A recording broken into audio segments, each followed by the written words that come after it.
Welcome to Bible Prayers and Untold Stories, where every whisper verse is truth, and every story brings light to the soul.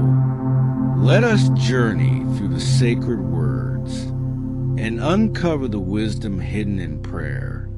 Welcome to the Bible, Prayers and Untold Stories, where each verse is a whisper of truth and each story a light that illuminates the soul. Together we will walk through sacred words, prayers steeped in emotion, to discover the wisdom hidden deep within each prayer. And today, we begin a journey that is not just a story, but an opening of the soul, the journey of a man, a pastor who carries on his shoulders the responsibility of an entire church and the silent burden of an unrevealed secret. Imagine a moment when the bells ring in the middle of the Vatican Square, not only marking time, but also the call of destiny. There on the holy balcony stands a man, Pope Leo XIV, his eyes silent, hiding a deep sorrow, an unnameable pain. Next to him, a friend of the witness, Cardinal Tagle, still guard the memories, the unspoken questions, the silences that speak louder than any words.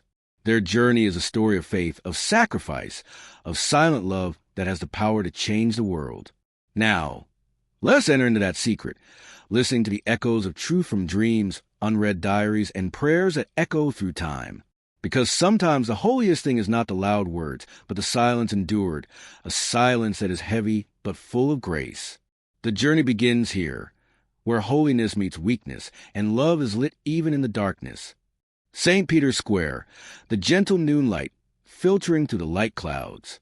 The bell rang out loudly, the sound spreading across the sky, blending into the ancient stone walls of the Vatican. The bell rang, not a second faster or slower. The bell not only marked the time, but also echoed the secrets buried deep in the heart of the church. There, on the holy balcony, a man stood silently, Pope Leo XIV, not waving, not smiling, simply standing there. His eyes did not look out the crowd below, but seemed to be directed into an invisible space, where unspeakable desires and feelings were contained. Underneath the cold stone walls, between the darkness and the light, another man stood silently there, Cardinal Luis Antonio Tagle, the old friend, one-time companion, now only a witness. There was no loud voice, no argument, only an invisible distance, a silence thicker than any words. Before Leo stepped onto the pinnacle of divine power, he whispered something to Tagle, words that were never deciphered, never shared. And from then on, the silence lasted, not because of hatred, but because of something heavier. In completion, Tagle, with the heart of a pastor, did not seek power or fame. He did not stand in the spotlight, but always walked silently, ready to listen, ready to understand. And then the world began to feel the difference in that silence. A pope who did not speak, did not appear in public as much as before, a leader who carried in his heart an unexpressed feeling. The faithful whispered to each other, "What is he hiding? Why does Tagle keep silent? And why is the Holy Father increasingly distant from us?" The bells ring not only to call the hour, but also to awaken the soul that waits in silence for an answer. It is then that we enter the story of a man, not just a pope, but a soul that carries a burden too great to speak. A burden not of sin, but of love, a love so great that silence is required to protect it. Our journey begins here, in the sacred silence where two old friends face their destiny and the will of God. The dim light of dawn in the poor countryside, the sound of wind blowing through the wild fields. Robert, before he became Leo XIV, walked barefoot on the wet ground, holding an orphan in his arms. Before he was called Leo XIV, he was Robert, a shepherd of abandoned souls, a man of the earth of mud, of restless steps. Robert did not choose power, nor did he crave glory. He chose presence, there in the muddy streets, beside the nameless, faceless, and unremembered. He did not pass by, but stopped. He did not glance, but touched each face, each story. On rainy days, without a roof, Robert soaked with the poor. When the sick child died, he knelt beside the coffin made of rotten planks, his eyes wet with more than just the rain. That is where he learned his first lesson in faith, to love without conditions, and a hurt without explanation. He wrote in his diary, "How do we lead the children? Sheep when they have forgotten the green pastures? What commandment when the soul is different? Robert had refused the bishop's palaces, had kept his worn-out sandals, as if keeping the truth that could not be erased. When Rome called him back, he had been silent for 3 weeks, not in haste, not in joy. All his decisions were not for fame, but for a deep fear, losing the closest to those he loved most. And then he said yes, not because he wanted to, but because he feared that if he said no, something bad would happen. The night before entering the secret chamber, Robert sat with Tegal in silence. No words were spoken, because words were too small for the weight of the decision. He said, "I am not the best. I am the one who stays when no one else wants me." Tegal looked at his old friend, not clapping, just bowing his head, sending a prayer to the man, the one who once sat under the mango tree, teaching children to read the Bible, the one who once ventured into a war zone to bring medicine to a dying old woman. Now, Robert stood in the bright light, but his heart was in deep darkness.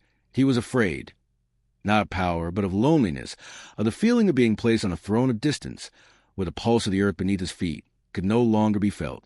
Tegal saw it, in the eyes and the gestures, in the long silence. Robert, the man of mud, was now crowned with the crown of heaven, and no one could understand that burden but himself. A remote monastery, candlelight flickering in the darkness, where Robert, now Leo XIV, and Tegal faced each other in meaningful silence.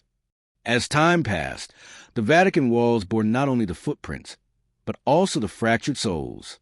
Robert, the shepherd of mud, now wore the robes of Pope, but deep inside, he felt the irreparable fracture. He was not just standing before a church, but standing before the broken faith, the fading holiness. And Tegal, his one-time companion, was now just a shadow in the distance, a troubled gaze and a silent prayer. In the small room of the monastery, there were no longer Pope and Cardinal, but just 2 men facing the painful truth. Robert opened his heart. His voice choked. "I was not chosen to lead. I was only chosen to witness." Witnessing the absence of true voices in empty churches, witnessing souls leaving in silence, witnessing the indifference, the coldness gradually spreading. He saw God not calling his name, not giving instructions, just standing there waiting. That loneliness, no words could describe. Tegal was silent, understanding that this was not the collapse of faith, but the painful journey of man carrying in his heart a mission beyond power. Robert did not collapse. He was entering the darkness of divine will, where silence is not abandonment, but protection. The 2 friends did not say much. Only the fire smoldered on the table. The gentle light seemed to preserve the holiness of that moment. Tegal prayed, not for the Pope, but for the man who had knelt beside the orphans, who had cried beside the coffins of the poor. That pain only deep love can endure. Robert/Leo XIV, the burden of silence, of unheard prayer, of unseen sacrifice. It was a mission he did not choose, but could not refuse. Pope Leo XIV's small, simple room in the Vatican, dimly lit by a candle and an old wooden table, where an old cloth-bound diary lay, the pages slightly yellowed and the ink smudged by tears and rain. Amid the splendid corridors of the Vatican, where light and power shine, there exists a hidden corner, a small room, where Pope Leo XIV hides with his diary pages not meant for the world. Those fragile pages record every heart, every unanswered question, every dream and nightmare of a man between the sacred and the profane. He writes in a sharp, careful handwriting, switching between Latin and Spanish, as if to keep the secret from fading with time. The Mass will be celebrated, but no one will come. The sacraments will be received, but no fear will be in their hearts. He writes of a bleak future, where faith no longer burns, where churches are empty, where comfort and apathy replace trust and commitment. We are prepared to face the enemy, but no one is prepared to face our own slumber. Robert has seen the bark of Peter, not sinking, but drifting aimlessly, as the sailors fall asleep and Jesus stands on the riverbank, not angry, not weeping, just patiently waiting. In those pages of his diary, there is no condemnation or judgment, only deep sadness and a call to return. Loneliness is Leo's companion, a loneliness that cannot be shared with anyone, because the burden is too great, because the pain is too sacred. He could not speak, not out of fear, but out of pity, wanting to keep the secret for when the world was ready. Cardinal Tagle, the only one who knew about those diaries, felt the fragility of his old friend's soul, felt the wordless love hidden in each line. Tagle entered that room, touched each simple object, as if touching the life of a man who had given everything.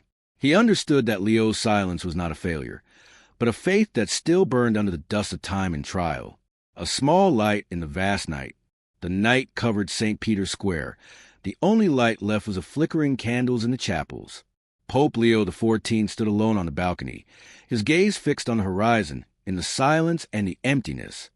In the deep silence where light and shadow meet, Pope Leo XIV stood not to be seen, but keep the flame of faith burning. He was a bearer of silent pain, a keeper of sacred secrets that the world was not yet ready to receive, not because he was weak, but because he loved deeply, a love that required silent sacrifice, a love that needed no praise or accolades. His mission was not to lead the crowds, but to protect the fragile souls that were slowly being forgotten. He stood, not a command, but to accompany the broken and the reborn, the broken dreams and the new hopes that were yet to be revealed. Cardinal Tagle, the faithful friend, became the keeper of the flame, the guardian of that holiness in the arms of love and prayer. They chose silence as their shield, chose prayer as their weapon, chose love as their guiding light in the dark night of the world. We, who follow in the footsteps of faith, are invited not only to see the bright light, but also to understand the light that glimmers in the darkness. Because sometimes true holiness lies not in the echo of words, but in the silence endured out of love. And this story, not just the story of Pope Leo XIV or Cardinal Tagle, it is the story of each of us, of those who are embarking on a journey in search of meaning, forgiveness, and hope. Let your heart listen, let your soul open, because in silence there are truths waiting to be understood, and in love there is the power to transform the world.